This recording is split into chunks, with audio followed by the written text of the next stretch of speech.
Halo teman-teman semuanya, kembali lagi di channel Yusuf Fahmi. Ya, berhubung kita masih dalam suasana lebaran, pada video kali ini saya akan membahas tentang apa sih makna lebaran yang sesungguhnya menurut orang-orang yang ada di sekitar saya dan nanti tidak menurut kamu tentunya.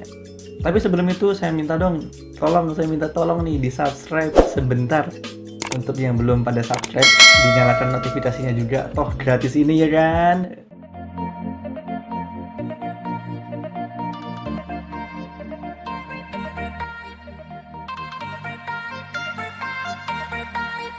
Oke, Lebaran. Menurut KBBI, Kamus Besar banget maaf. Menurut Kamus Besar Bahasa Indonesia, Lebaran sendiri diartikan sebagai hari raya umat Islam yang jatuh pada tanggal 1 Syawal setelah menjalankan ibadah puasa di bulan Ramadan. Tapi tahukah kamu bahwa ternyata kata Lebaran sendiri ini diambil dari tradisi umat Hindu yang berarti selesai. Jadi kata lebaran ini diperkenalkan atau dipopulerkan oleh para wali pada kala itu kepada para umat Hindu yang baru masuk Islam supaya mereka nggak asing nih sama kata-kata lebaran ini sendiri. Tuh, segitu ngeblendnya loh akulturasi budaya antar agama dan budaya yang ada di Indonesia tuh. Makanya rasa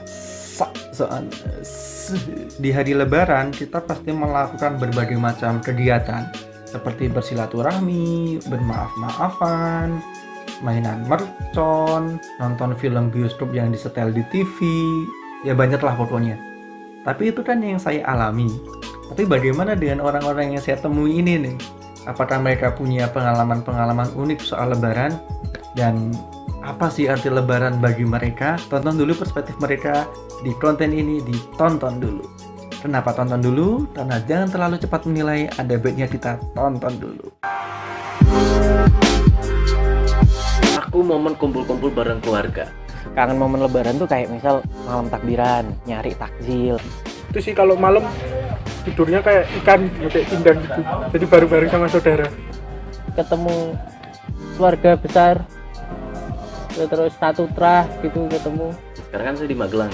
Sebelumnya, beberapa tahun sebelumnya kan saya di Jakarta. Jadi kalau Jakarta itu kan banyak saudara gitu. Jadi kumpul tuh terasa bener-bener keluarga itu ada gitu. Tapi ketika saya di Magelang ini, saudara saya di Jakarta semua, jadi susah aja. Kita di liburan Natal. Aku Muslim. Kalau kita ngomongin liburan Natal, aku juga kangen saat liburannya tuh kayak acara TV berubah kayak Home Alone ya. Momen-momen kayak gitu yang aku kangenin. Jadi bukan perkara Ramadannya aja, bukan perkara Natalnya aja, tapi adalah momen tertentu misal liburan Paskah juga ntar ini kalau kita lihat di luar ada yang ngehias telur, Halloween ntar di luar ada acara, walaupun di Indonesia nggak ada budaya adat kayak gitu, aku tetap bisa tahu ini momen yang saat ini ada gitu, aku bisa dapat feel-nya gitu. Betul sekali, karena ketika kumpul momen keluarga otomatis kan ada amplopnya banyak ya. Di Magelang nggak ada saudara-saudara juga. Oh, itu yang kamu cari? Iya, pengennya kumpul sama saudara. Berarti lebih ke momen secara general ya? Iya, secara generalnya. Ini kelilipan ya, bukan karena nangis ya. Satu trah ketemu sepupu saya yang cakep lalu minta WhatsApp-nya. Pengalaman unik pas lebaran. Oh, ini. Biasanya kalau kita ke rumah tetangga gitu ya, kita salam-salaman ke rumah tetangga gitu. Itu tuh biasanya lihat anaknya udah gede cantik nih gitu, atau dari keluarga siapa, ternyata keluarganya ada yang cantik juga gitu, Pak. 4-5 tahun yang lalu itu sholat Id telat.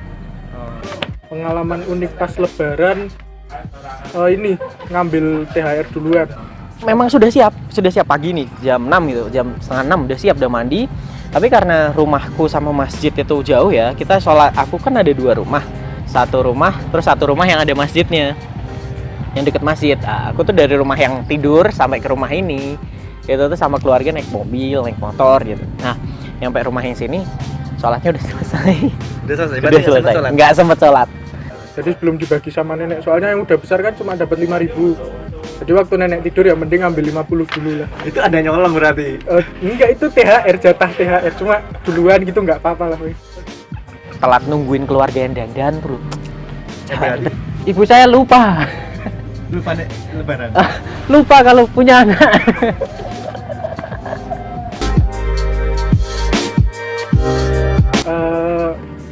Arti lebaran buat aku di saat semua pekerja kantor berkumpul dan buat video. Arti lebaran buat aku ya masih tetap ini sih, merayakan di mana kita bisa saling merenung satu sama lain dan kita bisa kumpul bareng keluarga itu. Pertama, liburannya enak. Lama ya kan, zaman dulu kalau pandemi kan tetap kita di rumah terus sih, jadi nggak kerasa liburannya. Arti lebaran menurut saya adalah kembali ke fitrah bermaaf-maafan. Selain liburannya enak, makanan khasnya juga pasti opor dan lain-lain. Sampai bosen bener-bener kita. Kami segenap keluarga. Waduh, agak. Lebaran ya kumpul sama keluarga lah, maaf-maafan, memulai lembaran baru. Makna lebaran pertama adalah memulai lembaran baru. Iya, soalnya kan udah maaf-maafan. Ini yang paling aku ingat banget buat anak kos dimanapun itu, jelas.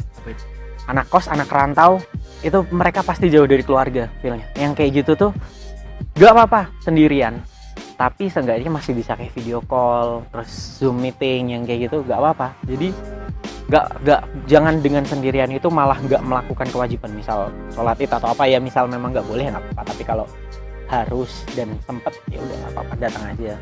Itu sih paling yang harus diingetin. Kadang anak kos tuh malesnya luar biasa ya, aku kan gitu di Jakarta dulu ngekos. Mantap. Enggak, menurut saya ya lebaran itu ya memulai hal yang baru, menjadi lebih baik dari tahun-tahun sebelumnya, dan menjadi pribadi yang lebih baik dari tahun-tahun sebelumnya. Itu yang utama, karena prinsipku adalah belum tentu, ya bukan prinsip ya, maksudnya belum tentu lebaran tahun depan tuh kita bisa kembali utuh tuh belum tentu. Bisa siapa yang lebih dulu meninggalkan, atau bahkan ya begitulah, intinya momen untuk berkumpul satu sama lain. Ya itu tadi berbagai perspektif dari orang-orang yang saya temui. Ya mungkin di tahun ini kita lebaran banyak kehilangan momen menyenangkan ya di bulan lebaran. Ya karena posisi masih dalam kondisi pandemi.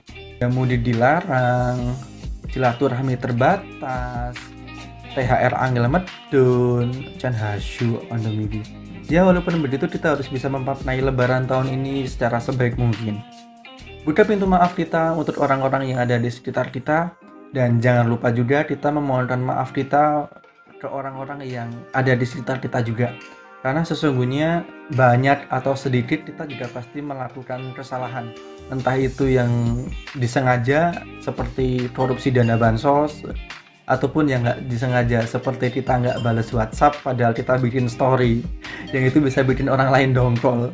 Jalani lebaran tidak hanya sekedar rutinitas ritualnya saja, tapi juga esensi atas lebaran dan Idul Fitri itu sendiri, yakni membuka lembaran baru dengan cara saling memaafkan dan menghilangkan dendam atas rasa marah yang kita punya.